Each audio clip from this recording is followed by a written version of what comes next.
میرے نبی تشریف لے جا رہے ہیں، آپ کو آواز آئی یا رسول اللہ، آپ نے یوں دیکھا کوئی نظر نہیں آیا، پھر آواز آئی یا رسول اللہ، دیکھا تو ایک ہرنی گلے میں رسی چارپائی سے بندھی ہوئی وہ آپ کو پکار رہی تھی. آپ قریب آئے، کیا ہے؟ کہ آپ کا صحابی مجھے پکڑ کے لایا ہے، میں اللہ کی تقدیر پہ راضی ہوں، مطلب ذبح کی جاؤں، لیکن میرے چھوٹے چھوٹے بچے ہیں وہ بھوکے ہیں، اگر آپ مجھے چھوڑ دیں میں ان کو دودھ پلا کے واپس آ جاؤں. تو آپ نے فرمایا اگر تو واپس نہ آئی تو پھر، کہ اگر میں واپس نہ آئی تو اللہ مجھے جہنم میں ڈال دے جیسے انسانوں کو ڈالے گا. تو آپ نے اس کی رسی کھول دی اور وہیں بیٹھ گئے. اس نے دوڑ لگائی اور پہاڑوں میں غائب ہو گیا. دیر گزر گئی تو آپ نے دیکھا وہ پہاڑ سے اتر رہی تھی اور آ کر کہا یا رسول اللہ میں حاضر ہوں.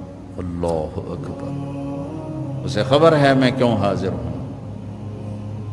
یہ ہمارے فیصل آباد کا بازار والا 10 روپے کے پیچھے وہ جھوٹ بولتا ہے کہ زمین آسمان کانپ اٹھتے ہیں.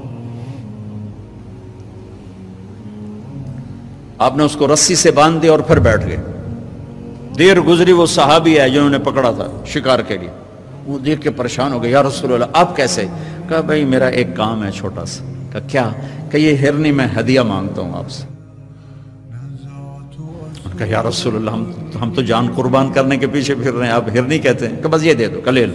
تو آپ نے اس کی رسی گردن سے نکالی، کہا الحق بأہلک، جا اپنے بچوں کے پاس چلی جا، سچ نجات دیتا ہے، جھوٹ ہلاک کرتا ہے. میرے بچوں ایک ہرنی جتنی سچائی سیکھ لو، اپنی زندگی سے جھوٹ نکالو اگر اللہ کو پسند آنا چاہتے ہو. نہ تہجد پڑھو، نہ اشراق پڑھو، نہ اوابین پڑھو.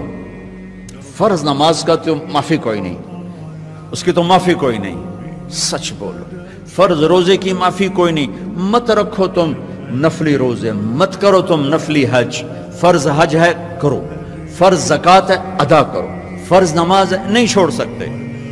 سچ نہ چھوڑو، سچائی نہ چھوڑو. جو قوم جھوٹ اور بددیانت کا شکار ہوتی ہے انہیں دنیا کی کوئی طاقت عزت نہیں دے سکتی، چاہے وہ تہجد گزار ہوں اور چاہے وہ دہری ہوں.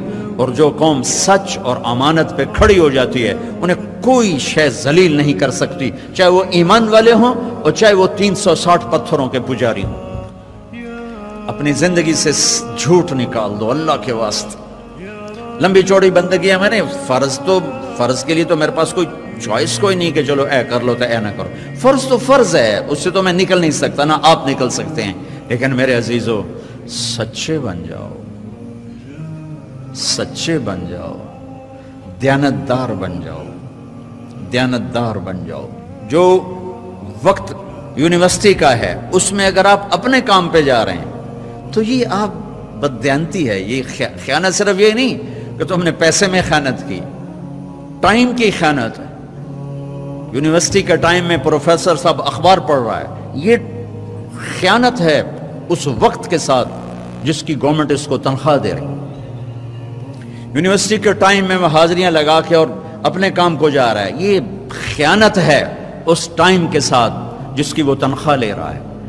اس کو سرکاری گاڑی ملی ہے، اس کے بچوں کو اسکول چھوڑنے جا رہی ہے، یہ خیانت ہے. بددیانتی اللہ کی نظروں سے گراتی ہے جیسے پتھر اوپر سے نیچے آ کر گرتا ہے، اور دیانت آدمی کو لے جاتی ہے 7 آسمان عرشوں تک پہنچا دیتی ہے. دیانتداری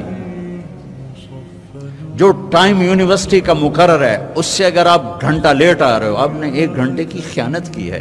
خیانت صرف پیسے جوڑ مارنے کو نہیں کہتے. آپ نے بچوں کو پڑھانا ہے، نہیں پڑھایا، تم نے پڑھنا ہے، تم آئے پڑھنے کے لیے، یہاں تم کسی اور کام میں لگے ہو. تم نے ماں باپ سے بھی خیانت کی، اللہ سے بھی خیانت کی، اس یونیورسٹی کے ساتھ خیانت کی. پروفیسر صاحب یونیورسٹی کے ٹائم میں کسی اور کام میں لگا ہوا ہے، یہ خیانت ہے.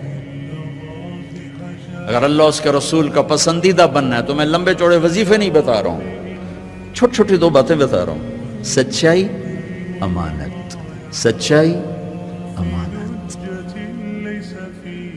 ہمارے ایک بزرگ تھے، وہ ٹیلی فون کے جی ایم ہو کے ریٹائر ہوئے تھے، وہ تبلیغ کے بھی امیر تھے. جب وہ دفتر میں آتے تھے تو تبلیغ کا ایک بول نہیں بولتے تھے کہ بھائی یہ تنخواہ میں ٹیلی فون کی خدمت کی لیتا ہوں، یہاں کوئی تبلیغ کی بات نہیں ہوگی.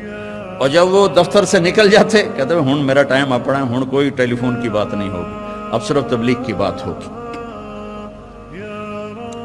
میرے بچوں، بددیانتی نے ہمیں زیرو کر دیا ہے۔ یہ تو اجتماعی زندگی کے لحاظ سے